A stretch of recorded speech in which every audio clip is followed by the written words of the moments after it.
দক্ষিণ এশিয়ার রাজনীতিতে বইছে ঝোড়ো হাওয়া। এতদিন যাকে বলা হতো ভারতের একচেটিয়া প্রভাবের অঞ্চল, সেখানে এখন নতুন সমীকরণ। দিল্লিকে স্পষ্ট ভাষায় না বলে দিল ঢাকা, আর এই সাহসের পিছনে কাজ করছে এক শক্তিশালী মিত্র, চীন। আজকের ভিডিওতে আমরা উন্মোচন করব এমন কিছু তথ্য যা মূলধারার মিডিয়ায় আপনি কখনোই শোনেননি। তাই শেষ পর্যন্ত সাথেই থাকুন, কারণ ভিডিওর শেষেই লুকিয়ে আছে এর আসল রহস্য। আবারও উত্তেজনা বাড়ছে বাংলাদেশ ভারত সীমান্তে। পশ্চিমবঙ্গে বিজেপি এর উত্থানের পর সীমান্ত জুড়ে নতুন করে কাঁটাতারের বেড়া নির্মাণের সিদ্ধান্ত নিয়েছে রাজ্য সরকার। আর এই সিদ্ধান্ত ঘিরেই শুরু হয়েছে নতুন আলোচনা ও উদ্বেগ। ঢাকার পক্ষ থেকেও এসেছে কড়া প্রতিক্রিয়া। স্পষ্ট ভাষায় বলা হয়েছে, বাংলাদেশকে ভয় দেখিয়ে আর কোনো লাভ হবে না। সীমান্ত রাজনীতির নতুন সমীকরণ নিয়ে আন্তর্জাতিক আঙ্গিনায় আজকের এই প্রতিবেদন। ভারতের পশ্চিমবঙ্গের রাজনীতিতে ঘটে গেছে নাটকীয় পালাবদল। তৃণমূলকে হটিয়ে রাজ্যে এখন বিজেপির দখলে।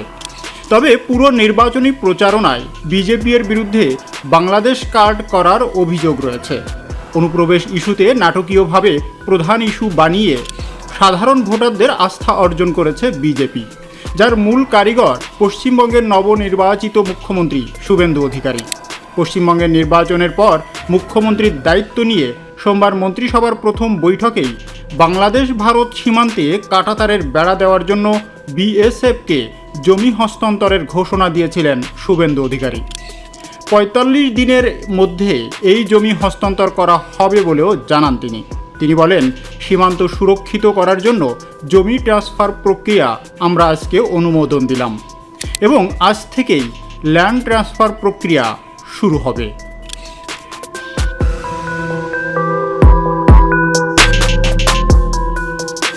বাংলাদেশের সাথে ভারতের সীমান্ত রয়েছে ৪,০০০ কিলোমিটারের বেশি। এর মধ্যে পশ্চিমবঙ্গের ২,২১৬ কিলোমিটার সীমান্তের মধ্যে ৫৬৩ কিলোমিটার সীমান্তে কাঁটাতারের বেড়া নেই। অবশ্য এই সব জায়গায় এখন ভাড়া দিচ্ছে রাজ্য সরকার। এদিকে পশ্চিমবঙ্গ সরকারের এমন সিদ্ধান্তে তীব্র প্রতিক্রিয়া জানিয়েছে বাংলাদেশও। ঢাকার পক্ষ থেকে প্রধানমন্ত্রী পররাষ্ট্র বিষয়ক উপদেষ্টা হুমায়ুন কবির স্পষ্ট ভাষায় জানান, বাংলাদেশের মানুষ কাঁটাতার ভয় পায় না, বাংলাদেশের সরকার ও কাঁটাতার ভয় পায় না। কাঁটাতার দিয়ে বাংলাদেশের মতো দেশকে এখন ঠেকানো যাবে না। সীমান্ত ইস্যুতে প্রয়োজনে যথাযথ জায়গায় আলোচনা করার কথাও জানান। হুমায়ুন কবির বলেন, বিগত সরকারের সময় আগের নমুনায় কেউ বর্ডারকে দেখতে চাইলেও বাংলাদেশ বসে থেকে দেখবে না বলেও হুঁশিয়ারি দেন। এদিকে প্রতিবেশী ভারতকে উদ্দেশ্য করে এমন সাহসী বক্তব্য দেওয়ায় প্রশংসায় ভাসছেন হুমায়ুন কবির। আল জাজিরার সাংবাদিক জুলকার নাইন এর শায়ের প্রশ্ন ছুড়ে দিয়ে বলেন, শেষ কবে বাংলাদেশ সরকারের কোনো প্রতিনিধি এত দৃঢ় কণ্ঠে বলেছিলেন?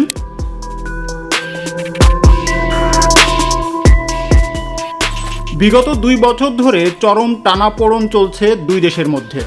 সাম্প্রতিক সময়ে সেই সম্পর্কে আরও ফাটল ধরেছে। কিন্তু কেন? প্রথমত সীমান্ত হত্যা। বন্ধুত্বের কথা বলা হলেও বিএসএফের হাতে সাধারণ বাংলাদেশির মৃত্যু থামেনি। দ্বিতীয়ত পানি বণ্টন। তিস্তা চুক্তির সেই পুরনো প্রতিশ্রুতি যা বছরের পর বছর ঝুলে আছে। তৃতীয়ত আভ্যন্তরীণ রাজনীতি। ভারতের কিছু নেতার আপত্তিকর মন্তব্য সাধারণ বাংলাদেশিদের মনে ক্ষোভের সৃষ্টি করেছে। এই ক্ষোভ যখন চরমে, ঠিক তখনই বাংলাদেশ তার কূটনৈতিক চালে পরিবর্তন আনল। ঢাকা বুঝিয়ে দিল, বিকল্প পথ আমাদের সামনে খোলা আছে। হ্যাঁ বন্ধুরা, চীন এবং বাংলাদেশ একজোট হয়ে ভারতের দাদাগিরিকে চ্যালেঞ্জ জানাচ্ছে। সীমান্তে উত্তেজনা, পানি বণ্টন ইস্যু আর তিস্তা প্রকল্প নিয়ে টানাপোড়েনের মাঝেই বেইজিংয়ের সাথে ঢাকার এই মাখামাখি ভারতের কপালে চিন্তার ভাঁজ ফেলে দিচ্ছে। চীন বর্তমানে বাংলাদেশের সবচেয়ে বড় উন্নয়ন সহযোগী। মেগা প্রজেক্ট থেকে শুরু করে সাবমেরিন বেজ সবখানেই বেইজিংয়ের বিনিয়োগ। ভারত যখন নিরাপত্তার অজুহাতে বাংলাদেশের অনেক প্রকল্পে বাধা দেওয়ার চেষ্টা করছে, তখন ঢাকা সাফ জানিয়ে দিয়েছে, নিজের উন্নয়ন কোন পথে হবে সেই সিদ্ধান্ত নেবে বাংলাদেশ নিজেই।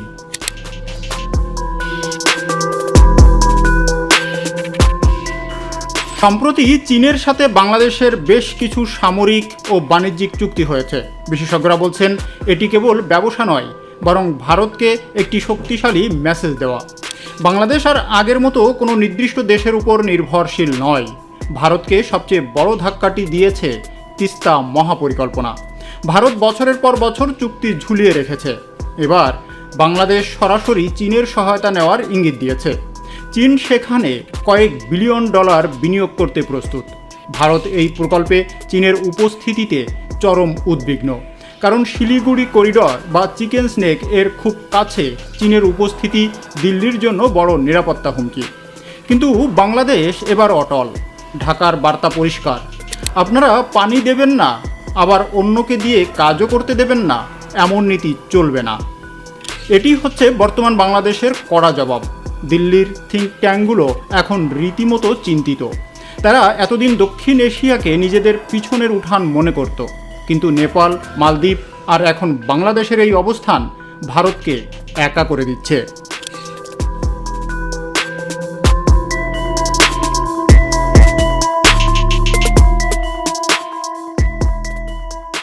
চীন বাংলাদেশ মহাজোটের এই হুঙ্কারে ভারত বুঝতে পারছে যে শুধু মুখে বন্ধুত্বের কথা বলে আর কাজ হবে না।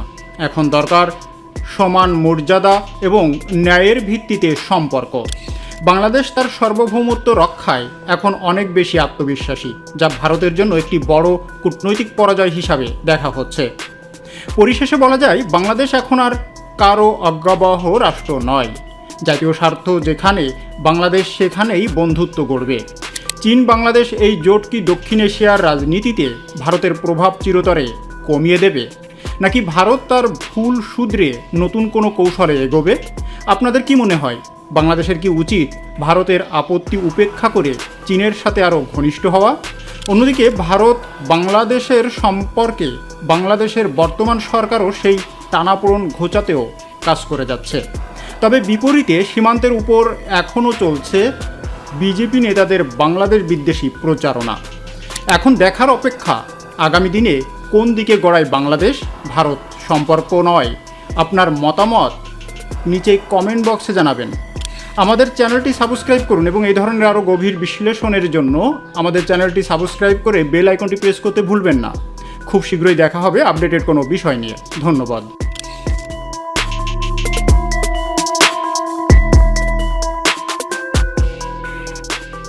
দেখেন, যদি মানুষের সাথে সম্পর্ক করতে চান, বাংলাদেশের মানুষ কাটাতার ভয় পায় না, হচ্ছে বাংলাদেশের সরকারও কাটাতার ভয় পায় না। যেখানে আমাদের কথা বলা দরকার,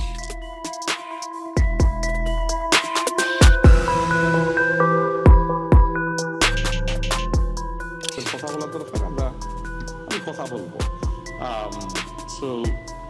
এখানে তো আপনার ওই অঞ্চলের লোকজন যদি